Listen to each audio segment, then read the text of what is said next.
చాపలేసినందుకు పరలోకం రాదు. చేస్తే చేయండి, లేదంటే లేదు. ఉన్న మాట ఉన్నట్టే చెబుతాను నేను.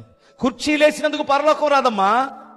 తగిన ప్రతిఫలం నీకు నీ పిల్లలకి ఇస్తాడు దేవుడు. దీని విషయంలో పరలోకం రావాలంటే నీ భక్తిని కాపాడుకో, నీ నీతిని కాపాడుకో, నీ పరిశుద్ధతను కాపాడుకో.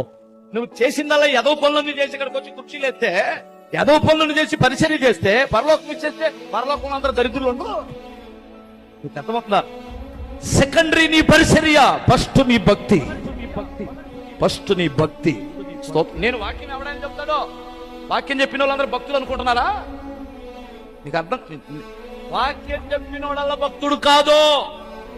ఇతర భార్యలోడు చెబుతున్నాడు వాక్యం, వ్యభిచరించాడు వాక్యం చెబుతున్నాడు, లంచాలు తీసుకునేవాడు వాక్యం చెబుతున్నాడు. నాకంటే బాగా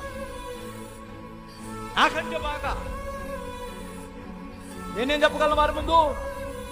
వారికి ఉన్న థియాలజీ నాకెక్కడే. ప్రేమించడం చేతగానటువంటి వాడు మనిషిని మనిషిగా, తగ్గించుకోవడం చేతగానటువంటి వాడు గర్విష్ఠుడు. వాక్యం చెబుతున్నారు బాగా, సూపర్ గా. వాక్యం చెప్పినందుకు నేను పరలోకానికి వెళ్ళను, నాకు ఆ సంగతి తెలుసు. నా ప్రభు నాకు ఇచ్చిన భక్తిని కాపాడుకోవటం వలన నేను కాపాడబడతాను.